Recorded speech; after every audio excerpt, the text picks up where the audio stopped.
கிறிஸ்துவுக்குள் பிரியமான அன்பு சகோதர சகோதரிகளே, இந்த அருமையான நாளை காணும்படியாய் செய்த பிதாவாகிய தேவனுக்கு இயேசு கிறிஸ்துவின் மூலம் நன்றிகளை ஏறெடுப்போம். புதிய ஆண்டுக்குள்ளே பிரவேசிக்க இருக்கிறோம். சகோதரர் ரமேஷ் அவர்கள் முன்பதாக நாம் எந்த அளவுக்கு நன்றியுள்ளவர்களாக இருக்க வேண்டும் என்பதை குறித்தெல்லாம், தேவனுடைய உதவிகளை குறித்தெல்லாம் நம்மளோடு கூட பேசினார். நானும் அதான் பேச போறேன். இவர் பேசிட்டு இருக்கும் போதே எனக்கு தெரிஞ்சிருச்சு, ஆடாடா எல்லா பாயிண்ட் அவர் பேசிட்டாரு, நம்மளும் இதை பேசணும் என்ன ஆகுமோ.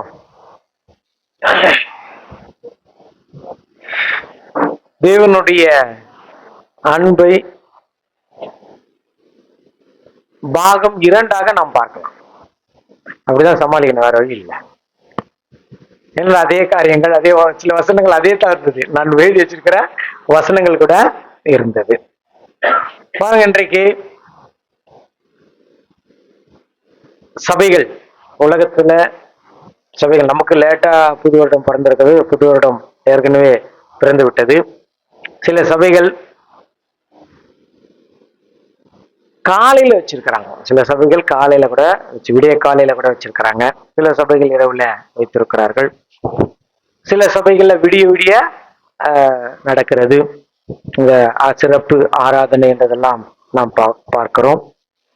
இன்னும் குறிப்பா பார்த்தோம்னா, பெரும்பாலான சபைகள்ல கிறிஸ்துமஸ், நியூ இயர், ஈஸ்டர் இந்த 3 நாளுக்கு தவறாமல் வருகிறவர்களும் இருக்கிறாங்க.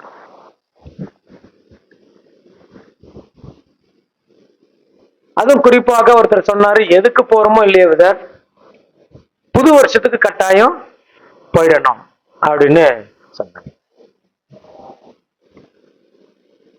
அப்ப தேவன் நம்மள என்ன பண்ணுவாருங்க, ரொம்ப ஆசீர்வதிப்பார் அப்படின்னு சொன்னாங்க. பைபிள்ல புது வானம் இருக்கிறது, புது பூமி இருக்கிறது, புது எருசலேம் இருக்கிறது, புது ஆவி இருக்கிறது, புது பாட்டு இருக்கிறது, புதிய நாமம் இருக்கிறது, புது வஸ்திரம் இருக்கிறது. இப்படி நிறைய புதுசு என்ற வார்த்தை நிறைய இருக்கிறது. அதுல தேவனுக்கு புதுசுன்னா ரொம்ப பிடிக்கும் என்று கூட இருக்கிறது. புதிய உடன்படிக்கை இருக்கிறது. இன்னொரு ஒரு வார்த்தை சொன்னாங்க என்றால், பழையவைகள் ஒழியனும் புதியவைகள் வரணும். அது கிறிஸ்துவனுக்கு தான் ரொம்ப பொருந்தும். ஏன்னா கிறிஸ்துவ வாழ்க்கைக்கு தான் பழையவைகள் ஒழியனும் புதியவைகள் வரணும் என்று சொல்றதாக பார்க்கணும். புது வருஷத்துல நமக்கு என்ன கிடைக்கும் சரிங்களா?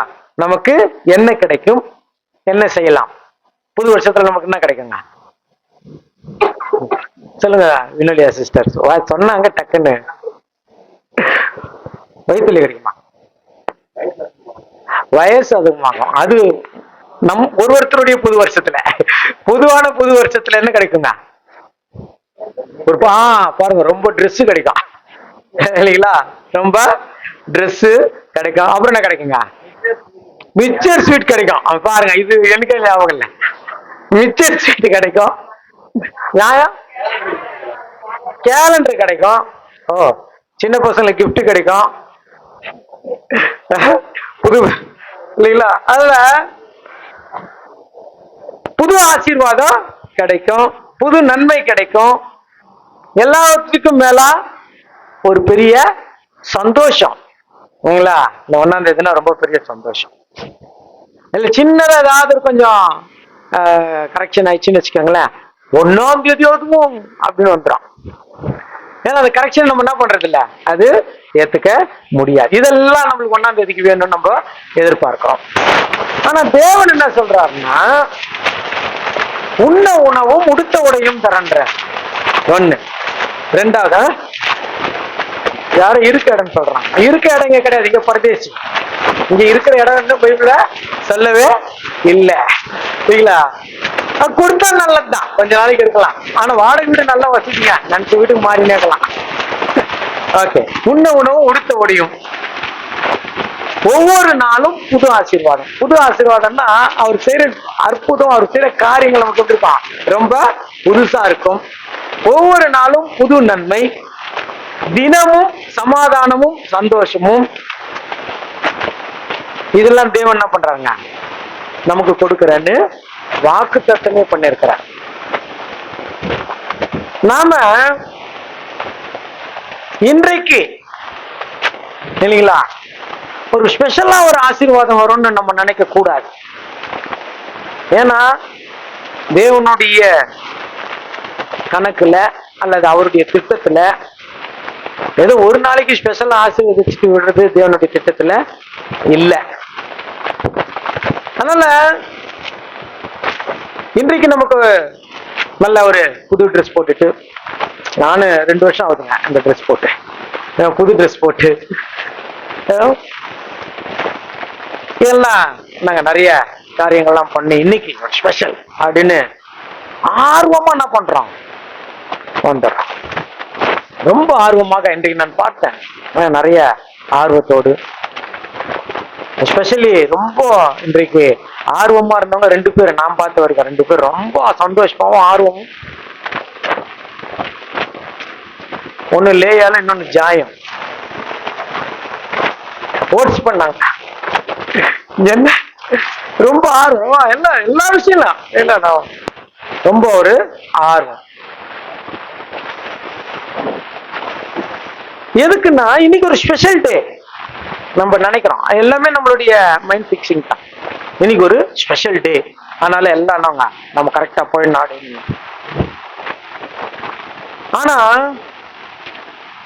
தேவன் என்ன சொல்றாருன்னா வார வாரமும் புது வருடம் தான். வருஷத்துக்கு ஒரு வாட்டி புது வருடம் இல்ல. வருஷத்துக்கு ஒரு வாட்டி தேவன் என்ன பண்றது இல்ல, ஆசீர்வதிச்சு விட்டுறது இல்ல. வார வாரமும் புது வருடம் தான். அப்ப வார வாரமும் இதே ஆர்வத்தோடு நம்ம என்ன பண்ணுங்க, சபையில வந்து கலந்துக்கணும். ஒரு நாள் பிறப்பது இரவு 12 மணி, அதாவது குறிப்பா சொன்னோம் புது வருடம் பிறப்பது இரவு 12 மணி இல்ல, நம்ம ஏற்கனவே அதை பார்த்துட்டோம். மாலை 6 மணிக்கு தான் புது வருடம் பைபிள் படி. சில சபைகள்ல காலையில விடியற் காலையில ஆராதனை நடத்துறதுக்கு காரணம் கூட அவங்க அதுதான் சொல்றாங்க. இரவு நைட்டு 12 மணிக்காயா பேய் வர நேரத்துல. அது எனக்கு அதோட இல்ல, மற்ற டைம்லாம் 12 மணிக்கு பேய் வருது, இன்னைக்கு மட்டும் வர மாட்டேன். இன்னும் பார்த்தீங்கன்னா ஒரு நாள் பிறப்பது மாலை 6 மணி. வருடம் கூட ஜனவரி கிடையாது, அது ஆபித் மாதம், தேவன் கொடுத்த மாதம். நம்ம ஏற்கனவே பார்த்தோம், காலங்களையும் பிரமாணங்களையும் மாற்ற நினைக்கிறவன் மாதத்தை மாற்றி விட்டான் என்று பார்க்கிறோம். இதுக்கு பேர் இருக்குதுங்க, இந்த புத்தாண்டுக்கு பேர் இருக்குது. இது பொதுவா புத்தாண்டா மாத்திட்டாங்க, இதுக்கு ஒரு பேர் இருக்குது. இது ஆங்கில புத்தாண்டுன்னு பேர். ஆங்கில புத்தாண்டு அப்படின்னா ஆங்கிலேயர்களுடைய புத்தாண்டு. இந்த புது வருடம் ஒவ்வொருவருக்கும் ஒவ்வொரு வருடம் இருக்குது. தமிழர்களுக்கு ஒரு புது புத்தாண்டு இருக்குது, சரிங்களா? தமிழர்களுக்கு ஒரு புத்தாண்டு இருக்குது. தெலுங்கர்களுக்கு ஒரு புத்தாண்டு இருக்குது, சரிங்களா? தெலுங்கு புத்தாண்டு. அது 2 தான் நம்மளுக்கு தெரியுது, மற்ற புத்தாண்டு எதுவும் தெரியல. ஒவ்வொரு நாட்டுக்கும் ஒவ்வொரு இனத்திற்குமே ஒவ்வொரு நாள் புத்தாண்டாக வைத்திருக்கிறாங்க. ஒவ்வொரு நாடும் ஒவ்வொரு இனமும். ஆனால் ஐரோப்பியர்கள் ஆங்கில புத்தாண்டை ஸ்லோவா உலகம் முழுவதும் அதை பரப்பிட்டாங்க. யூதர்களுக்கு கூட ஒரு புத்தாண்டு இருக்குது, அதுதான் தேவன் கொடுத்த புத்தாண்டு என்றதாக நாம் பார்க்கிறோம். அதனால வேத ஆராய்ச்சியாளர்கள் யாரும் வருடத்தின் முதல் நாள் தான் சிறப்பு ஆசீர்வாதம் நமக்கு கிடைக்கும் என்பதை ஏற்றுக்கிறதே இல்லை. வேத ஆராய்ச்சியாளர் யாரும் வருடத்தின் ஒரு முறை ஆசீர்வாதம் ஏத்துக்கிறது இல்லை. அன்னைக்கு தான் வாக்கு தத்துவம் கொடுத்தா எல்லாம் அந்த வாக்கு எல்லாருக்கும் நிறைவேறும் என்று எல்லாம் நிறைய வாக்கு தத்துவம்லாம் கொடுக்குறாங்க இல்லைங்களா, அதெல்லாம் ஆராய்ச்சியாளர்கள் ஏற்றுக்கிறது இல்லை. ஏன்னா வருஷத்துக்கு ஒரு வாக்கு தத்துவம் ஒரு யூஸ் இல்லை. ஒரு மனுஷனுடைய ஆயுள் நாட்கள் 100 வருடம் என்றால் 100 வாக்கு தத்துவம் பத்தாது, அது இல்லை. அதனால இன்றைக்கு இது ஒரு சிறப்பு கூட்டம். அதாவது பார்த்தோம்னா இது ஒரு ஃபெஸ்டிவல் தான். இது ஒரு நம்ம நல்லா கொண்டாடி இருக்கிறோம். பிள்ளைகள்லாம் நல்லா டான்ஸ் ஆடினாங்க, பாட்டு பாடினாங்க, பிரதர்ஸுங்க பாட்டு பாடினாங்க. வந்த உடனே நம்ம வாலிப பிள்ளைகள் அவங்க கூட ஃபர்ஸ்ட் சாங்லாம் பாடினாங்க. மிகவும் அருமையா இருந்தது. மனசுக்கு ஒரு ஆறுதலா இருந்தது, ஒரு சந்தோஷமா இருந்தது. இது கூட நம்மளுக்கு தேவன் தான் என்ன பண்றாருங்க, ஏற்படுத்தி கொடுக்கிறார் என்றதாக பார்க்கலாம். அப்ப வருஷத்திற்கு முதல் நாள் இருக்கிற வருடம், தேவன் காலங்கள் வச்சிருக்கிறாரு, மாதம் வச்சிருக்கிறாரு, வருடம் வச்சிருக்கிறாரு. அந்த வருடம் எதை குறிக்கிறது, எதை அடையாளப்படுத்துகிறது என்றால், ஒரு பெரிய ஒரு ஆண்டு வரப்போகுது. ஒரு பெரிய ஒரு ஆண்டு, வருடம் வரப்போகுது. மகிழ்ச்சியாய் நிறைந்திருக்கிற ஒரு வருடம். அந்த வருடத்திற்கான அனுகூலமாக இதை பார்க்கப்படுகிறது. அவ்வளவுதாங்க. அந்த வருஷத்துக்காக தேவன் இங்க வருடங்களையும் மாதங்களையும் வாரங்களையும் நமக்கு கொடுத்திருக்காரு. லூக்கா 4:19. லூக்கா 4:19. கர்த்தருடைய அனுக்கிரக வருஷத்தை பிரசித்தப்படுத்தவும், கர்த்தருடைய அனுக்கிரக வருஷத்தை பிரசித்தப்படுத்துவதற்காக கர்த்தராகிய இயேசு கிறிஸ்து இந்த பூமிக்கு என்ன பண்ணாரு, அவருடைய வருஷம் இருக்குது. அதுதான் மகா பெரிய வருஷம். இந்த வருஷமே நம்மளுக்கு, இந்த பூமிக்குரிய இந்த வருஷமே நம்மளுக்கு அவ்வளவு சந்தோஷத்தை கொடுக்கும் என்றால், தேவன் வைத்திருக்கிற அந்த வருஷம் அது இன்னும் மகிமையாக இருக்கும் என்றதாக நாம் பார்க்கிறோம். இப்பவே நிறைய விஷயங்கள் பைபிள் படி நம்ம நடக்கணும்னு கிறிஸ்துவர்கள் நிறைய முடிவு பண்ணிருக்கிறாங்க. சில சபைகள் கூட அப்படியே வந்துடுச்சு. 20 வருஷத்துக்கு முன்னாடி டிசம்பர் 25 இயேசு கிறிஸ்து பிறக்கல என்று சில ஆதாரங்கள் கொடுக்கும்போது ஆச்சரியமா இருந்தது. இப்ப அதே ஆதாரத்தை நிறைய பேரு கொடுக்குறாங்க. பெரும்பாலும் கிறிஸ்தவர்களுக்கு டிசம்பர் 25 இயேசு பிறக்கலன்றது தெளிவா தெரியும். ஆனா பரவாயில்ல, அந்த டேட் நமக்கு தெரியலனாலும் ஒரு டேட் பிறந்திருக்காரு, அன்னைக்கு நம்ம பண்ணிக்கிறோம் அப்படின்னு இருக்கிறாங்க. தெளிவாக தெரியும். அப்படியே வருகிற நாட்களில் சாயந்தரம் 6 மணிக்கு தான் நியூ இயர் கொண்டாடுற சபை உருவாக போகுது. ஏன்னா இப்ப நிறைய பேரு பைபிளை ஸ்டடி பண்ண ஆரம்பிச்சுட்டாங்க. கடைசி காலத்துல அறிவு பெருத்து போகும் என்று சொல்றது போல, வேத வாக்கியங்களை அங்கும் சென்று தேடி ஆராய்வார்கள் என்று சொன்னது போல, ஏன் இதை நம்ம செய்யறது இல்ல, பைபிள் இப்படித்தான் இருக்கு, ஏன் நம்ம இதை பண்றது இல்ல அப்படின்னு இப்பொழுது வாலிபர்கள் கேள்வி கேட்க ஆரம்பிச்சுட்டாங்க. ஒருவேளை இங்க உட்கார்ந்து இருக்கிற வாலிபர்கள் காலத்திலேயே இந்த சம்பவம் நடக்கும். வேதத்தின் படித்தான் நாங்கள் இருப்போம் என்று. ஆனால் பாரம்பரியமாக இருக்கிறவர்களுக்கு இது பிடிக்காது. பைபிள் இப்படித்தான் சொல்லிக்கிட்டு பாருங்க அப்படின்னு சொல்லி பேசும்போது பாரம்பரியமா இருக்கிறவர்களுக்கு அது பிடிக்காது. அவர்கள் இந்த கிறிஸ்தவர்களுக்கு எதிராக வருவார்கள். அவர்களுக்கு துணையாக இந்த கிறிஸ்தவர்களுக்கு எதிராக அரசாங்கம் கூட சேருவதற்கான வாய்ப்பும் சூழ்நிலையும் உருவாகி கொண்டிருக்கிறது என்றதாக நாம் பார்க்கிறோம். கொலோசியர் 2:17 சொல்லும் போது, அது வரும் காரியங்களுக்கு நிழலாய் இருக்கிறது. மாத பிறப்பு பண்ணாங்க, படிக்க வேண்டாம். மாத பிறப்பு, வருஷ பிறப்பு எல்லாம் வரும் காரியங்களுக்கு எப்படி இருக்குங்களா, நிழலாய் இருக்கிறது என்றதா கூட நாம் பார்க்கிறோம். இன்று உலகத்துல இவ்வளவு ஒரு சந்தோஷம், இந்த குறிப்பா இந்த நாள் இவ்வளவு ஒரு சந்தோஷம் என்றால், இயேசு கிறிஸ்துனுடைய 1000 வருட அரசாட்சியம் இருக்கும்போது இந்த உலகத்துக்கே மிகப்பெரிய சந்தோஷம் காத்திருக்குது. அதுக்காக தான் கிறிஸ்தவர்களின் ஓட்டமே இருக்குங்க. கிறிஸ்தவர்களுடைய நோக்கம் அந்த இலக்கு தான். அதனால இன்றைக்கு தேவன் ஒரு நாளை ஆசீர்வதிக்கிறாரா? அப்படி இல்லை. என்ன சொல்றாங்க, சங்கீதம் 65:11 வாசிக்கிறாங்க. சங்கீதம் 65:11. வருஷத்தை உம்முடைய நன்மையால் முடிசூட்டுகிறீர். பாத்தீங்களா, வருஷத்தை என்னங்க, ஒரு நாள் இல்ல, வருஷம் முழுவதும். நம்ம எந்த அளவுக்கு தேவன் கூட இருக்கிறோமோ வருஷம் முழுவதும் என்னத்தாங்க, புத்தாண்டு தான். வருஷம் முழுவதும் புது வருஷம் தான். வருஷம் முழுவதும் இந்த ஒரு நாள் நமக்கு ஒரு சந்தோஷம் இருக்குதுன்னா, தேவன் நம்ம கூட இருக்கும்போது நம் வாழ்நாள் முழுவதும் சந்தோஷம். அதான் வருஷத்தை நன்மையினால் என்ன பண்றீங்க, ஃபுல்லா நமக்கு நன்மையாலே முடிசூட்டுகிறார் என்றதாக நாம் பார்க்கலாம். இதுவரை கைவிடாதவர். நிறைய சகோதரர் பேசிட்டாரு. நான் சுருக்கமா ஒரு மணிக்கெல்லாம் முடிக்கலான்னு இருக்கிறேன், ரத்தன சுருக்கமா. அதனால தேவன் இதுவரை கைவிடல.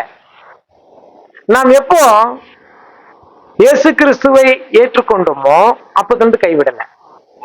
நாம் சும்மா ஒன்னும் இயேசு கிறிஸ்துவை ஏத்துக்கல, நாம் சும்மா ஒன்னும் கிறிஸ்துவத்துக்குள்ள வரல. நமக்கு ஒரு தேவை இருந்தது, நமக்கு ஒரு காரியம் பூர்த்தியாக வேண்டி இருந்தது.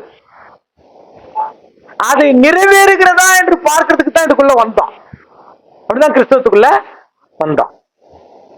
அங்க நிறைவேறின உடனே தான் நமக்கு தெரிஞ்சது, தேவன் ஒருத்தர் இருக்கிறாரு, அவர் என்னை விடுறதில்ல, என்னை பற்றி கொள்வாரு.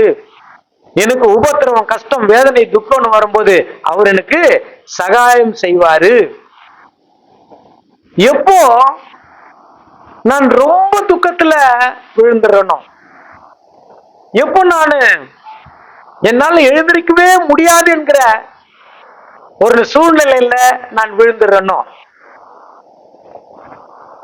யாருமே எனக்கு உதவிக்கு இல்ல, யாராலும் எனக்கு உதவி செய்யவே முடியாது என்கிற சூழ்நிலை எப்போ வருதோ, திடீர்னு ஒருத்தர் வந்து உதவி செய்வாருங்க. யாரோ ஒருத்தர் எனக்கு கூட அப்படித்தான் என்னுடைய வாழ்க்கையில அப்படித்தான். யாரோ ஒருத்தர் எனக்கு சொல்றாங்க, நீ இயேசுவேன்னு சொல்லுப்பா. நான் என்னத்துக்கு சொல்லணும்? கேள்வி வைத்தேன். நான் என்னத்துக்கு சொல்லணும்? உன் பிரச்சனைக்கு முடிவு வைத்தான், அது நானே சரி பண்ணிக்கணும். அப்ப ரொம்ப சரிங்களா, தேவனை அறியாத போது ரொம்ப ஹைப்பட்டான். பிரதர் சொன்ன மாதிரி, எந்த வேலை செஞ்சன பாத்தியா, என் வேலை எப்படி இருக்குது பாத்தியா அப்படின்னு இருக்கும். ஆனா தேவனுக்குள்ள வந்த அப்புறம் என்ன ஆச்சுங்க, எல்லாம் தேவனுங்க, என்கிட்ட ஒண்ணுமே இல்லைங்கன்னு வந்துடும். அப்ப அப்படித்தான், நான் என்னத்துக்கு, என்னால முடியும். ஆனால் ஒரு கட்டத்துல என்னால முடியாதுன்ற நிலை வரும்போது அந்த லாஸ்ட் மினிட்ல வந்து அவர் செய்கிற உதவி, அதான் ஏசாயா 41:17. ஏசாயா 41:17. சிறுமையும் எளிமையும் ஆனவர்கள் தண்ணீரை தேடி அது கிடையாமல் அவர்கள் நாவு தாகத்தால் வருளும் போது கர்த்தராகிய நான் அவர்களுக்கு செவி கொடுத்து இஸ்ரவேலின் தேவனாகிய நான் அவர்களை கைவிடாதிருப்பேன். எப்ப கைவிடல பாத்தீங்களா? தாகம் எடுத்து, ரொம்ப தாகம். எவ்வளவு தாகம்னா அந்த தாகத்தினுடைய கடைசி ஸ்டேஜ், நாக்கு மேலனாங்க ஒட்டி கொள்ளும் போது தேவன் வந்து என்ன பண்ணிருக்கிறாங்க, நமக்கு உதவி செய்திருக்கிறார். அந்த ஒரு உதவி தாங்க எல்லாவற்றையும் என்னாச்சுங்க மாற்றினது. எனக்கு அப்படித்தான் என் வாழ்க்கையில அவர் ஒரே ஒரு உதவி. மிக மோசமான நிலைமை, மோசம், கடன், தற்கொலை பண்ணிக்கலாம்னு நினைக்கும் போது நீ காப்பாத்தியா என்னன்னு ஒரே ஒரு நைட்டு தான் கேட்டேன். நீ என்ன காப்பாத்தியா, அந்த கடன் பிரச்சனை என்ன தீர்த்துருவியா, நாளைக்கு வருவாங்க. அடுத்த நாள் காலையில யாருமே வராம அந்த பிரச்சனையில இருந்தெல்லாம் தேவன் விடுவிக்கும் போது அப்ப தெரிஞ்சது, அவர்தான் என்னை எந்த சூழ்நிலையிலும் என்னை கைவிடாதவர். இதுதான் அப்போஸ்தலர் சொல்லுவாங்க, 2 கொரிந்தியர் 4:8. 2 கொரிந்தியர் 4:8. நாங்கள் எப்பக்கத்திலும் நெருக்கப்பட்டும் ஒடுங்கி போகிறதில்லை, கலக்கம் அடைந்தும் மனம் முறிவடைகிறதில்லை, 9. துன்பப்படுத்தப்பட்டும் கைவிடப்படுகிறதில்லை, கீழே தள்ளப்பட்டும் மடிந்து போகிறதில்லை. என்ன ஆகும் நாங்க சொல்லும் போது, நெருக்கப்பட்டும் ஒடுங்கி போகிறது. நெருக்கப்பட்டும் நெருக்கம் வரும், அதானே? நெருக்கப்பட்டும்னா நெருக்கம் வரும், கலக்கம் அடைந்தா கலக்கம் வரும், துன்பப்படுத்தப்பட்டும்னா துன்பம் வரும். ஆனால் நாம் தேவனை நோக்கி பார்க்கும்போது அவர் எல்லாவற்றிலிருந்தும் காக்கிறார். நெருக்கப்படும் போது, ஒடுக்கப்படும் போது, கலக்கம் அடையதில்லை, மனம், அதான் சொல்றாங்க, கலக்கம் அடையும் போது மனம் முறிந்து, நிறைய இடத்துல அதுதாங்க, ஒரு பிரச்சனை வந்தா மனசு என்ன உடைஞ்சிடும். அந்த மனம் உடையும் போது அது ஒரு முடிவை தேடி போகும். அவ்வளவுதான் என் வாழ்க்கை. இந்த வாழ்க்கையை நான் என்ன பண்ணிக்கணும், முடிச்சுக்கணும். முடிவை தேடி போகும். ஆனாலும் அந்த நேரத்துல கூட அவர் என்ன பண்றாங்க, நிறைய நேரம் நம்ம பார்த்துட்டே வரோம், நிறைய விஷயங்கள் நம்ம பார்க்கலாம். திக்கற்றவர்களுக்கு அப்படின்னு ஒரு வார்த்தை இருக்குது. திக்கற்றவர்கள்னா யாருங்க? வழி தெரியாதவங்க, திக்கு திசை தெரியாதவங்க, அப்புறம் வேற யாரும் சொன்னாங்க, திக்கற்றவர்கள், அப்பா அம்மா இல்லாதவர்கள், இல்லைங்களா, எந்த ஒரு உதவியும் கிடைக்க வாய்ப்பற்றவர்கள். அது வயசானவங்களா கூட இருக்கலாம், பிள்ளைகளா கூட இருக்கலாம். அவர் தேவன் பாருங்க, நம்ம தேவனு அப்படியேப்பட்டவர்களை சரியா என்ன பண்றாங்க பார்க்கிறார். திக்கற்றவர்களுக்கு அவர் தான் சகாயர்னே இருக்குது பாருங்க. சங்கீத எபிரேயர் 13:6 எபிரேயர் 13:6 வாசிக்கலாம். அதனாலே நான் தைரியம் கொண்டு கர்த்தர் எனக்கு சகாயர், நான் பயப்படேன். மனுஷன் எனக்கு என்ன செய்வான் என்று சொல்லலாமே. என்ன செய்வான்? கர்த்தர் தான் எனக்கு எப்படி இருக்கிறாரு? சகாயரா இருக்கிறார். சங்கீதம் 10:14 கூட வாசிக்கலாங்க. அதை பார்த்திருக்கிறீரே, உபத்திரவத்தையும் குரோதத்தையும் கவனித்திருக்கிறீரே, நீர் பதிலளிக்கிறீர். ஏழையானவன் தன்னை உமக்கு ஒப்புவிக்கிறான். திக்கற்ற பிள்ளைகளுக்கு சகாயர் நீரே. திக்கற்ற பிள்ளைகளுக்கு சகாயர் நீரே. எவ்வளவு பெரிய சோர்வுகள், எவ்வளவு பெரிய துக்கங்கள், யாராலையும் அதுல இருந்து நம்மளை மீட்க முடியல. ஒரு விஷயத்தை நம்ம கூர்ந்து ரொம்ப ஷார்ப்பா கவனிச்சிட்டு இருப்போம், ஆனா அது வேற மாதிரி என்ன ஆயிடுங்க, போய் முடிஞ்சிடும். நன்மைன்னு நினைச்சிட்டு இருப்போம், அது தீமைக்கு வழிவகுத்துடும். அதுக்குள்ள நமக்கு என்ன ஆயிடுங்க, தேவன் சொல்றாரு, திக்கற்றவர்களுக்கு நான் தான் என்ன பண்றேன், உதவி செய்றேன். கிறிஸ்துவுக்குள் பிரியமான அன்பு சகோதர சகோதரிகளே, நமக்கு ஒரு சகாயர் இருக்கிறார். நமக்கு உதவி செய்வதற்கு அவர் வல்லவராய் இருக்கிறார். நமக்கு எப்பொழுது உதவி வேண்டும், நாம் எப்பொழுது கேட்போம் என்று அவர் காத்துக் கொண்டிருக்கிறார். ஆனால் பிரச்சனையை நாமே வச்சுக்கிறது கூடாது. அந்த பிரச்சனை என்ன பண்ணணும், இறக்கணும், தேவன்கிட்ட கொடுக்கணும். என்னை விசாரிக்கிறதுக்கு ஆள் இல்லைன்னு நம்ம நினைச்சுப்போம், நமக்கு உதவி செய்யறதுக்கு ஆள் இல்லைன்னு நம்ம என்ன பண்ணுவோங்க, நினைச்சுப்போம். சில நேரங்கள்ல அப்படித்தான் நம்ம என்ன பண்ணிடுவோம், தவறிடுவோம். அதான் சொல்லும் போது வசனம் அவன் மனசுல இருக்கணும். அவர் சொல்லும் போது சொல்றாரு பாருங்க, என்னை நோக்கி கூப்பிடு, என்னை நோக்கி கூப்பிடு. நம்ம நினைக்கிறோம், மரம் வச்சவர் தண்ணி விட மாட்டாரா, மணி வச்சவர் தண்ணி விட்ட மாட்டாரா, நாங்க கூப்பிடணுமா, கூப்பிட்டா தான் என் கஷ்டம் அவருக்கு தெரியுமா, என் கஷ்டத்தின் விடுதலை ஆக்க மாட்டாரா? ஆனா தேவன் சொல்றாரு, உன் கஷ்டம் இருக்குது, நான் உனக்கு உதவி செய்யறதுக்கு இருக்கிறேன், என்னை நோக்கி கூப்பிடு. இன்னைக்கு நம்ம ஒரு தீர்மானம் எடுப்போம். எனக்கு நிறைய பிரச்சனை இருக்குது, கடந்த ஆண்டுல எனக்கு நிறைய பிரச்சனை இருந்தது. சில விஷயங்களை நான் மனசுக்குள்ளேயே போட்டு புதைச்சிட்டேன், சில விஷயங்களை மனசுக்குள்ள இன்னமும் இருக்குது. நான் ரொம்ப அழுகுறேன், என் கண்களில் இருந்து கண்ணீர் வருகிறது ஒரு மழை, என் இருதயம் மட்டும் அழுது கொண்டிருக்கிறது. தேவன் சொல்றாரு, என்கிட்ட சொல்லு, என்னை நோக்கி கூப்பிடு, உனக்கு அறியாததும் எட்டாததுமான பெரிய காரியத்தை நான் உனக்கு காட்டுவேன். நீ யோசிக்கவே முடியாது. உன் பிரச்சனைக்கு நீ தீர்வு காண்றதுக்கு ஒரு வழி தேடுற, அது கல்வி இல்ல, அந்த வழி கிடைக்கல. நீ ஒரு விஷயத்துல மாட்டிட்டு இருக்கிற, அதுல இருந்து வெளியே வர முடியல. தேவன் சொல்றாரு, என்னை நோக்கி கூப்பிடு. ஐயோ, எப்பொழுது இது தீரும்? மனசுக்குள்ள ஒரு பெரிய போராட்டம். நிறைய நேரங்களை கடன் வாங்கிட்டு அந்த மாதிரி ஒரு பெரிய பிரச்சனை வந்தோம். எப்பொழுது இது தீரும்? தேவன் சொல்றாரு, என்னை நோக்கி நீ கூப்பிடு. சங்கீதம் 45:18-19 வாசிக்கலாங்க. சங்கீதம் 45:18-19. 145:18-19 சங்கீதம். தம்மை நோக்கி கூப்பிடுகிற யாவருக்கும், உண்மையாய் தம்மை நோக்கி கூப்பிடுகிற யாவருக்கும் கர்த்தர் சமீபமாய் இருக்கிறார். உண்மையாய் தன்னை நோக்கி கூப்பிடுகிற யாவருக்கும் கர்த்தர் எப்படி இருக்கிறாருங்க? சமீபமா இருக்கிறார். உண்மையாய் அப்படின்னா உண்மையிலேயே எனக்கு உதவி வேணும், உண்மையிலேயே எனக்கு பாதுகாப்பு வேணும், தேவனை உண்மையாய் கூப்பிட்டால், அதான் அவர் சொல்றார். வாசிக்கலாங்க அடுத்த வசனம். அவர் தமக்கு பயந்தவர்களுடைய விருப்பத்தின்படி செய்து அவர்கள் கூப்பிடுதலை கேட்டு அவர்களை ரட்சிக்கிறார். தமக்கு பயந்தவர்களுடைய விருப்பத்தின்படி செய்து. தேவனுக்கு பயந்தவர்கள் என்ன பண்ண மாட்டாங்க? வேற வேற காரியங்கள் கேட்க மாட்டாங்க. பிரதர் போன செக்ஷன்ல சொன்னார் இல்லையா, அவருடைய சித்தத்தின்படி. முதல்ல சொல்லும் போது எதையாகிலும் எதை வேணாலும் கேட்கலாம்னு வருது. ஆனால் அவருடைய சித்தத்தின்படி, தேவனுடைய பிள்ளைகள் அவருடைய சித்தத்தின்படி தான் கேட்பாங்க.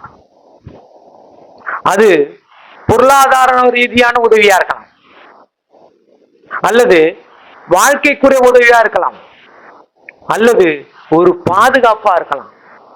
எதுவா இருந்தாலும் தேவனே எனக்கு உதவி செய்யுங்கன்னா அவர் உதவி செய்ய வல்லவரா இருக்கிறார். நம்ம கிட்ட அவர் ரொம்ப எதிர்பார்க்கிறார். நம்ம ஏதாவது அவர்கிட்ட கேட்போமா? வசனத்துல நீங்க நிறைய இடத்துல பார்த்தோம்னா அதுதான் கேட்பார். நம்ம ஏதாவது அவர்கிட்ட கேட்போமா? நாம நிறைய நேரங்கள்ல சில விஷயங்கள் மட்டும் கேட்டுட்டு விட்டுடுறோம். அப்புறம் பிரச்சனை பிரச்சனை பிரச்சனை நம்மளே என்ன பண்றோங்க? தேவன் நம்மளை கைவிட்டாரு, ஏன் தேவன் நம்மளை இப்படி சோதிக்கிறாரு அப்படின்னு என்ன பண்றோம்? நம்மளே புலம்பிக்கிறோம். அவர் சொல்றாரு, பிரச்சனைய சிக்கிக்கிறது நீதான், ஆனா சிக்கிக்கிட்ட உன்னை என்னை நோக்கி கூப்பிடு, நான் விடுதலை ஆக்குறேன். பிரச்சனையில மாட்டிட்டு இருக்கிறது நீதான். தேவன் பிரச்சனையில மாட்டி விடுறாரா? தேவன் சிக்க விடுறாரா? நிச்சயமா கிடையாதுங்க. தேவன் அப்படி செய்யறதே கிடையாது. ஆனால் நமக்கு ஒரு ஃப்ரீடம் கொடுத்திருக்கிறாருல்ல, அந்த ஃப்ரீடத்தினால நம்ம என்ன பண்ணிடுறோம்? நிறைய விஷயங்கள்ல சிக்கிக்கிறோம். ஆனா ஒண்ணுங்க, எவ்வளவு சிக்கினாலும் தேவனை நோக்கி கூடும்போது அவர் நம்மளை விட்டு என்ன பண்றது இல்ல, விலகுவது கிடையாது. ஒண்ணு தெரியுங்களா? தேவனை நோக்கி கூப்பிடுகிறவர்களுக்கு விரோதமாக எது செய்தாலும் அது நடக்காது. அதுதான் வானத்தையும் பூமியும் படைத்த மெய்யான தேவனை நாம் ஆராதிக்கிறோம். ஒரு சபையில 40 வருஷமா 30 வருஷம் நினைக்கிறேன் சபைக்கு போயிட்டு இருக்கிறவங்க, ஒரு ஊழியக்காரர் வந்து சொன்னாராம், உன் வீட்டுல சூனியம் வச்சுக்கிறாங்கம்மா, 1 மாசத்துக்கு நீ வீட்டை விட்டு என்ன பண்ணிட்டு தனியா போயிட்டு எங்கன்னா தங்கிக்க. உடனே அவங்க அதே மாதிரி தனியா போயிட்டாங்க. நான் அதான் கேட்டேன், 30 வருஷம் தேவனுக்காக இருந்த அவங்களும் நல்ல தேவனுக்காக ரொம்ப வைராக்கியம் உள்ள மக்கள் தான். இவ்வளவு வைராக்கியமா இருந்தீங்களே, இப்போ யாரோ ஒருத்தர் சூனிய வச்சுட்டாருன்னு சொன்ன உடனே வெளியே போயிட்டீங்களே, வீட்டை விட்டு வெளியே போனா நீங்க வணங்குகிற தேவன் உங்களுக்கு சூனிய வைக்கிற வரைக்கும் என்ன பண்ணாரு கேட்போமா இல்லையா? அதே இது ஒரு சாட்சினா, இன்னொரு சாட்சி அது உங்களுக்கு தெரிஞ்சிருக்கலாம். யாரோ ஒருத்தர் ஒரு கிறிஸ்துவருக்கு சூனிய வைக்க போய் அவங்க கிட்ட தேவன் பேசி அவர் சொல்லியிருக்கிற ஒரு சத்தம் வந்தது, அது என்னுடைய பிள்ளை, நீ அதுக்கே சூனிய வைக்கிறியா அப்படின்னா அவரே கிறிஸ்துவரா மாறி இருக்கிற சாட்சியும் இருக்கு. நம்முடைய விசுவாசம், நம்முடைய எதிர்பார்ப்பு, நம்முடைய நோக்கம் சில நேரங்கள்ல மாறி இருந்தாலும் தேவனை என்ன பண்றாங்க? கரெக்ட் பண்றதுக்கு வல்லவரா இருக்கிறார். நம்மளுடைய வேலை, என்னோடு ஒருத்தர் இருக்கிறாரு, அவர்கிட்ட போயிருங்க. என்னோடு ஒருத்தர் இருக்கிறாரு, அவர் எனக்காக எல்லாவற்றையும் செய்வார். அவரை நான் உண்மையாய் கூப்பிடும் போது, உண்மையாய் கூப்பிடுகிற ஒருத்தரை கூட அவர் கையிடுறதில்லை. சகோதர சகோதரி, அவர் எப்படி பேசுறாருன்னு சொல்றாங்க. அவர் உண்மையாய் கூப்பிடும் போது அவர் பதில் கொடுக்கிறார். எரேமியா 30ஆம் அதிகாரம் 18வது வசனம் வாசிக்கலாங்க. எரேமியா 30:18. கர்த்தர் சொல்லுகிறது என்னவென்றால், இதோ நான் யாக்கோபுடைய கூடாரங்களின் சிறையிருப்பை திருப்பி அவன் வாசஸ்தலங்களுக்கு இரக்கம் செய்வேன். கர்த்தர் சொல்லுகிறது என்னவென்றால், இதோ நான் யாக்கோபுடைய கூடாரங்களின் சிறையிருப்பை திருப்பி. யாக்கோபுடைய கூடாரம், கூடாரம் அடுத்தது அவன் வாசஸ்தலங்களுக்கு குடியிருப்பு. அது வீடு, இது குடியிருப்பு. ஈஸி, குடியிருக்கிற வீடு எதுவும். ஆனா ரெண்டுமே வீடை தான் அர்த்தப்படுத்துது. ரெண்டுமே வீடத்தை அடுத்து பார்த்தது. அது சொல்றாரு பாருங்க. வாசிங்க. நகரம் தன் மண்மேட்டின் மேல் அதே மறுபடியும் வாசிக்கலாம். கர்த்தர் சொல்லுகிறது என்னவென்றால், இதோ நான் யாக்கோபுடைய கூடாரங்களின் சிறையிருப்பை திருப்பி அவன் வாசஸ்தலங்களுக்கு இரக்கம் செய்வேன். நகரம் தன் மண்மேட்டின் மேல் கட்டப்பட்டு அரண்மனை முன்போல நிலைப்படும். முன்போல என்ன பண்ணுங்க? நிலைப்படும். வாசஸ்தலத்துக்கு அவர் என்ன பண்றாரு? காக்கிறார். இன்னொன்னு சொல்றாங்க, எரேமியா 51:36, எரேமியா 51:36. ஆகையால் கர்த்தர் சொல்லுகிறது என்னவென்றால், இதோ நான் உனக்காக வழக்காடி, இதோ நான், அந்த வார்த்தை பாருங்க, இதோ நான், அதுதான் நம்மளுக்கு, இது நான் இருக்கிறேன். நம்ம ரொம்ப கஷ்டத்துல இருக்கும்போது, நீங்களா ரொம்ப துக்கத்துல இருக்கும்போது, ஒருத்தரால செய்ய முடியலனா கூட நான் இருக்கிறேன், என் பைபிளாதியா அப்படின்னும் போது அந்த பிரச்சனை முடியுதோ இல்லையோ, நமக்கு ஒரு பெரிய ஆறுதல் கிடைக்கும். கரெக்டுங்களா இல்லையா? ஒரு பெரிய ஆறுதல் கிடைக்கும். ஏன்னா யாரோ சில நேரங்கள்ல எவ்வளோ பேர்கிட்ட சொல்லி சொல்லி பார்ப்போம், யாருமே காதுல வாங்கிக்க மாட்டாங்க.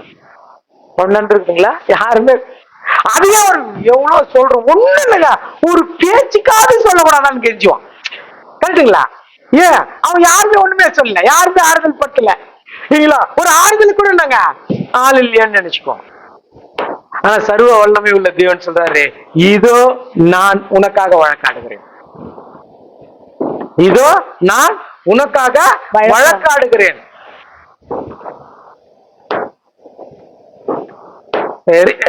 ஏசியா வாசிங்க, ஏசியா 58:9, ஏசியா 58:9.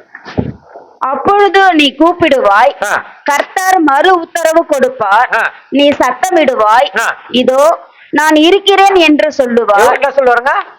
இதோ நான் இருக்கிறேன் என்று சொல்லுவார். நான் இருக்கிறேன். நான் நிறைய காரியங்களை நம்ம யோசிச்சு பார்க்கிறோம். ஒரு தேவன், ஒரு கடவுள் மனிதனுக்காக தன்னுடைய ஒரே மகனை கொடுத்து உலகத்தின் ரட்சிப்பை வைத்து இப்பொழுது வாழுகிற நமக்கு நான் இருக்கிறேன் என்று சொல்றாருன்னா, கிறிஸ்துவுக்குள் பிரியமானவர்களே, இது ஏதோ ஒரு நாள் இன்னைக்கு நடக்கிற காரியம் இல்லை, இன்னைக்கு இருக்கிற அந்த ஆசீர்வாதம் இல்லை. இன்னைக்கு நம்ம ஒரு விஷயத்த ரெஃப்ரெஷ் பண்ணிக்கிறோம், அவ்வளவுதான், புதுப்பித்துக் கொள்ளுகிறோம். தேவன் என்னோடு கூட இருக்கிறாரு. இந்த ஆண்டுல நீங்க மனசு ஃபுல்லா அதை நினைச்சுக்கோங்க. உண்மையாய் கூப்பிடும் போது அவர் எனக்கு உதவி செய்கிறார். சொல்றாங்க, இதோ நான் இருக்கிறேன், நீ கூப்பிடும் போது, நீ சத்தமிடும் போது. ரெண்டு சொல்றாங்க. கூப்பிடுறதுன்னா என்ன, சத்தம் வருதுன்னா என்ன? சொல்லுங்களேன், தூக்கம் வர்றவங்க சொல்லுங்களேன்.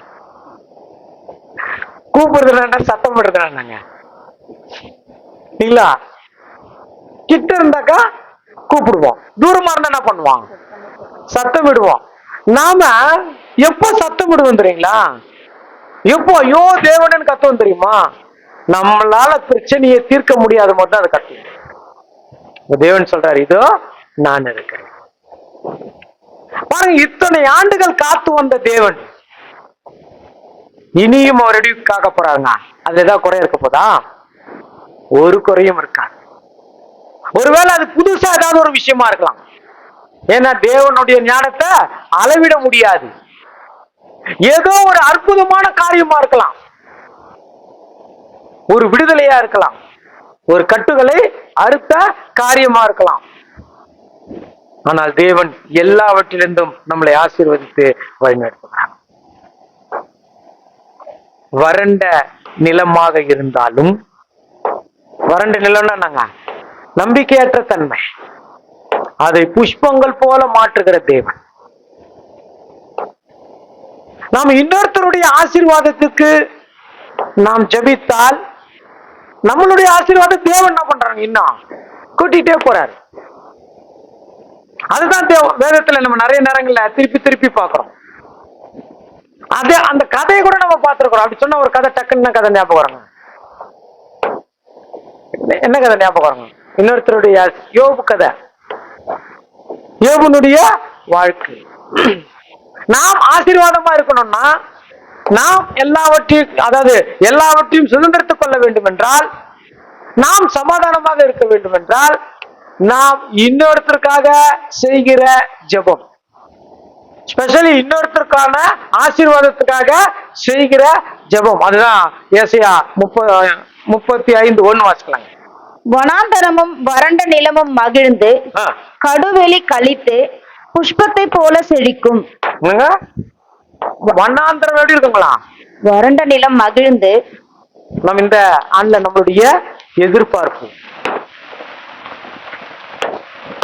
நம்பிக்கை இல்லாத ஒரு சந்தர்ப்பத்திலும், நம்பிக்கை இல்லாத ஒரு சூழ்நிலையும் புஷ்பம் போல தேவன் இந்த ஆண்டு நமக்கு மாற்றி கொடுப்பார். ஒரே ஒரு விஷயம்தான், அது நம்பிக்கை இல்லைனாலும் அவரை நம்பும் போது எல்லாவற்றையும் அவரு மாற்றுவார். நம்ம கஷ்டத்தில் இருக்க வேண்டும் என்று தேவன் நினைக்கிறது இல்லை, அவர் மனதுருகுகிற தேவன். அந்த தேவன் நம் தேவன் மனதுருகுகிற தேவன். இந்த 12 மணி ராத்திரியில உட்காந்துட்டு சரிங்களா, நல்லா வீட்டுல தூங்கி இருக்கலாம், இங்க வந்து உட்கார்ந்து இருக்கிறோம். என்ன விஷயம் இங்க உட்கார்ந்து இருக்கிறோம்? எதுக்காக இங்க உட்கார்ந்து இருக்கிறோம்? இன்னும் பட்டாசெல்லாம் வெடிக்க ஆரம்பிச்சாச்சு, இன்னும் என்ன இல்ல, இன்னும் முடியாம போய் எனக்கு ஒரே ஒரு விஷயம் தாங்க, இந்த வருடம் முழுவதும் தேவன் எப்படி என்னோடு கூட இருக்க போகிறார், எப்படி என்ன நடத்த போகிறார் அப்படின்னு தேவன் சொல்றாரு. மலை போல உனக்கு பிரச்சனை வந்தாலும் அது விலகிவிடும். ஏசாயா 54:10. மலைகள் விலகினாலும் பர்வதங்கள் நிலை பெயர்ந்தாலும் என் கிருபை உன்னை விட்டு விலகாமலும் என் சமாதானத்தின் உடன்படிக்கை நிலை பெயராமலும் இருக்கும் என்று உன்மேல் மனதுருகுகிற கர்த்தர் சொல்லுகிறார். இந்த 2026ஆம் ஆண்டு சில விஷயங்களை நமக்கு ஞாபகத்துக்கு வச்சுக்கிற விஷயங்கள் இருக்குது. எல்லா ஒரு சில நாட்கள்லாம் வரும்போது சில விஷயங்கள் இந்த நாள்ல ஞாபகம் வச்சுக்கணும் இருக்குதுங்களா? அப்படி இந்த வருடத்தின் தொடக்கத்துல சில விஷயங்கள் ஞாபகம் வச்சுக்கணும். அந்த சில விஷயங்கள் தான் இது. மலைகள் விலகினாலும் என் கிருபை உனக்கிட்டு விலகாதுன்ற விஷயம் அவங்க மனசுல வச்சுக்கணும். எனக்கு ஆபத்து, எனக்கு துயரம், எனக்கு என்னமோ ஒரு பிரச்சனை, இந்த வருஷம் ஃபுல்லா ஞாபகம் வச்சுக்கணும், அவர் பூட்டி இருக்கிறதை உடைக்க வல்லவராக இருக்கிறார். கதவு பூட்டி இருந்தாலும் உள்ள வந்துருவார். அதான் நம் தேவன். கர்த்தராக இயேசு கிறிஸ்து அப்படிதானங்க, கதவு பூட்டி இருந்தது உள்ள வந்தாருன்னா தெரியுங்களா, என்ன மாதிரி பிரச்சனை தடையா இருந்தாலும் அவர் வந்து சரி பண்ணிடுவார். அதெல்லாம் சொல்லும் போது அநேக கட்டுகளை அவர் அறுப்பார். இதுதான் ஆசீர்வாதம், நம்பிக்கையான ஆசீர்வாதம். சங்கீதம் 71:20. 71:20. அநேக இக்கட்டுகளையும் ஆபத்துகளையும் காணும்படி செய்த என்னை நீர் திரும்பவும் உயிர்ப்பித்து திரும்பவும் என்னை பூமியின் பாதாளங்களிலிருந்து ஏற பண்ணுவீர். எங்க இருந்து ஏற பண்ணுவாருங்க? இதுதான் தேவன் இந்த வருடம் நமக்கு கொடுக்கிற வார்த்தைகளை முக்கியமாக நாம் பார்க்கிறோம். அதான் சொன்னலாம், இன்னைக்கு என்ன உங்களுக்கு தெரிஞ்சுக்கிட்டீங்க. நிறைய நேரங்கள்ல இந்த அதாவது ஒரு வருடம் பிறக்கும் போது வேற ஒரு செய்தி எடுப்பாங்க. அது ஞாபகம் இருக்குங்களா? ஒரு தலைப்புக்கு ஒரு செய்தி எடுப்பாங்க, ஞாபகம் இருக்கா? ஓகே, நானே சொல்லிடுறேன். தீர்மானம்னு ஒரு செய்தி எடுப்பாங்க, ஞாபகம் இருக்கா? நம்ம இப்ப அந்த தீர்மானம் எல்லாம் எடுக்கிறது இல்லை. ஏன்னா தீர்மானம் போட்டு அன்னையோட அந்த தீர்மானம் போயிடுது. ஏன் தெரியுங்களா? நாம் தேவன் மேல வச்சிருக்கிற அந்த அன்பு, தேவன் மேல வச்சிருக்கிற அந்த பாசம், அந்த உயர்ந்த ஒரு தன்மை, இது எப்ப நமக்கு குறையுதோ வசனம் மறந்துடுவோம். வசனம் எப்ப மறக்குதோ தேவன் நமக்கு மறைக்கப்படுவார். கண்ணு தெரியாது, தேவன் தெரியாது. தேவன் எப்ப நமக்கு தெரியாமல் போகிறாரோ ரொம்ப ஈஸியா பிரச்சனைகள் நம்மளை மேற்கொள்ளும். அதனால சொல்றாங்க, எப்பவுமே வசனம் வசனம் வசனம் வேணும், வசனம் வேணும். தினமும் ஒரு வசனம், தினமும் வேதம் வாசிக்கணும். எந்த வீட்டுல ஜெபம் இல்லையோ அந்த வீட்டுல மகா உபத்திரவங்களுக்கு அது ஒரு வழியா அமையும். யார்கிட்ட வசனம் இல்லையோ அவங்க பிரச்சனைக்கு அது வழியாய் அமையும். ஏதோ 1ஆம் தேதி ஆயிடுச்சு, தேவனுடைய வார்த்தை நம்ம கேட்டோம், அவ்வளவுதான் நம்மளுக்கு ஆசீர்வாதம் ஒன்றும் இல்ல. அந்த வார்த்தை மனசுல என்ன ஆகணும்? வரணும். அந்த வார்த்தை மைண்ட்ல வரணும். தேவன் என்னோடு கூட இருக்கிறார்னு வரணும். அதுக்கான முயற்சிகளை செய்யும் போதுதான் தேவன் எல்லாவற்றையும் நம்மளுக்கு என்ன பண்ணுவாங்க? இந்த ஆண்டு ஆசீர்வாதமாக தருவார். நிறைய நேரங்கள் பிள்ளைகளை குறித்து ஒரு பெரிய பயம், எதிர்காலத்தை விட்டு ஒரு பெரிய பயம், வாழ்க்கையை குறித்து ஒரு பெரிய பயம், என்ன ஆகும் ஒரு பெரிய பயம். தேவன் இன்றைக்கு நாம ஒரு சமூகத்துல இருக்கிறதுனால இப்போ நம்ம முடிவு பண்ணோம், எது வந்தாலும் எனக்கு பிரச்சனை இல்லை, எது நடந்தாலும் எனக்கு பிரச்சனை இல்லை. இந்த ஆண்டு அநேக நன்மைகள் எனக்கு காணும்படியாய் செய்வார். நம்மளே முடிவு பண்ண தேவன்கிட்ட நாம தான் கேட்கணும். இது ஒரு தீர்க்க தரிசனமான வார்த்தை சொல்லிட்டாரு இல்ல, எல்லா தீர்க்க தரிசனம் நமக்குள்ளதான் இருக்கு. இந்த வருடத்துல தேவனுடைய எல்லா சிறையிருப்பும் மாற்றுவார். இந்த வருடத்துல கடந்த நாளை காட்டிலும் அடைக்கப்பட்ட எல்லா கதைகளும் இந்த நாள் எனக்கு திறந்து கொடுப்பார். இந்த நாள் எனக்கு ரொம்ப உற்சாகத்தை கொடுப்பார். நான் இன்றைக்கு நான் முடிவு பண்ணிருக்கிறேன், நான் தொடர்ந்து ஜெபம் பண்ணுவேன். அந்த தீர்மானம் எடுங்க. ஜெபம் நிறைய விஷயத்தை நமக்கு கற்றுக் கொடுக்கும். வேதத்தை வாசிக்கும் போது நிறைய விஷயத்தை நாம் புரிந்து கொள்வோம். அப்போதான் தேவன் மேல நமக்கு ஒரு நம்பிக்கையே வருங்க. எல்லாவற்றையும் காக்க அவர் வல்லவரா இருக்கிறார். அதுதான் இந்த நாள்ல நம்ம தெரிஞ்சுக்கணும். இந்த நாளில தேவன் நம்மளோடு பேசுற வார்த்தை, நான் இந்த நோட்ஸ் எடுக்கும் போது தெரிந்து கொண்ட வார்த்தை ஒண்ணுதாங்க. தேவன் என்னோடு கூட இருக்கிறார். எப்பவுமே எந்த சூழ்நிலையிலுமே வேத வசனத்தை வைத்து நான் ஜபிக்கும் போது தேவன் எனக்கு செய்வார். நான் கலங்க மாட்டேன். ஒண்ணு, நான் தேவனுக்கு விரோதமாக போக மாட்டேன். 2, இந்த 2 காரியம் மனசுல இருக்கணும். நாம் கொஞ்சம் மிஸ் ஆயிட்டா நாம் தேவனுக்கு விரோதமா போயிடுவோம். நாம் எப்பவுமே தேவனுக்குள்ள இருக்கணும்னா வசனம் ரொம்ப முக்கியம். இன்றைக்கு தீர்மானத்தின்படி வசனம் வாசிங்க, ஜெபம் பண்ணுங்க, கூடுமானவரை மற்றவர்களுக்காக ஜெபம் பண்ணுங்கள், மற்றவர்களுக்காக ஆசீர்வதித்து ஜெபம் பண்ணுங்கள். அதுதான் நமக்கு ஆசீர்வாதம் அமையும். உபாகமம் 31ஆம் அதிகாரம் 6வது வசனம். உபாகமம் 31:6 வாசிக்கலாங்க. நீங்கள் பலம் கொண்டு திடமனதா இருங்கள். அதுதாங்க, பலவீனமாயிடுறோம், திடமனதா இருக்க முடியல. ஏன்னா சூழ்நிலைகள் அந்த மாதிரி அமையுது, திடமனதா இருக்க முடியல. தேவன் சொல்ற வார்த்தை தான், நீ பலம் கொண்டு திடமனதா இரு. அவர்களுக்கு பயப்படவும் திகைக்கவும் வேண்டாம். உன் தேவனாகிய கர்த்தர் தாமே உன்னோட கூட வருகிறார். அவர் உன்னை விட்டு விலகுவதும் இல்லை, உன்னை கைவிடுவதும் இல்லை என்று சொன்னான். இது நினைச்சுக்கோங்க, இந்த வருஷம் முழுக்க நிழல் போல என் கூடவே இருப்பார். விரோதமான காரியங்கள் ஒன்றும் நடக்காது, துரோகமான காரியங்கள் ஒன்றும் நடக்காது. நான் குறிப்பா ஏமாற்றப்பட மாட்டேன். நிறைய நேரங்கள்ல நம்ம ரொம்ப ஏமாந்துடுறோம். பைனான்சியல் இருந்தாலும் எதுவா இருந்தாலும் நல்லதுன்னு நினைச்சு என்ன பண்ணிடுவோம், ஏமாந்துருவோம். நல்ல நம்ம தேவனுக்குள்ள முடிவெடுக்க வேண்டியது இதுதான். அவர் என்னோடு கூட நிழலா இருக்கிறார், என் கூடவே இருக்கிறார். அவர் என் கூட இருக்கிறதுனால நான் தப்பு பண்ணவும் மாட்டேன், எனக்கு தப்பாவும் நடக்காது.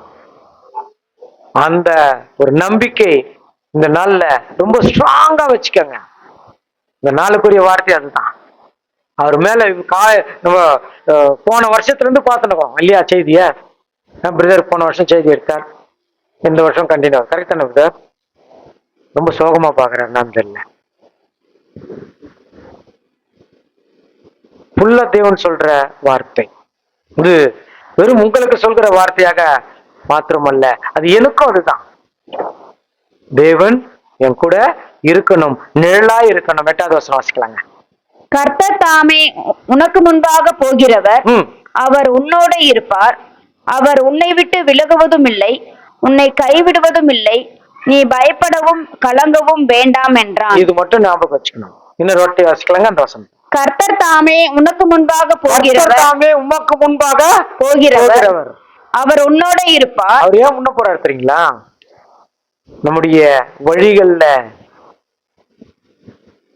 எந்த ஒரு தடையும் ஏற்படக்கூடாதுன்றதுக்காகத்தான் அவர் முன்ன போறார்.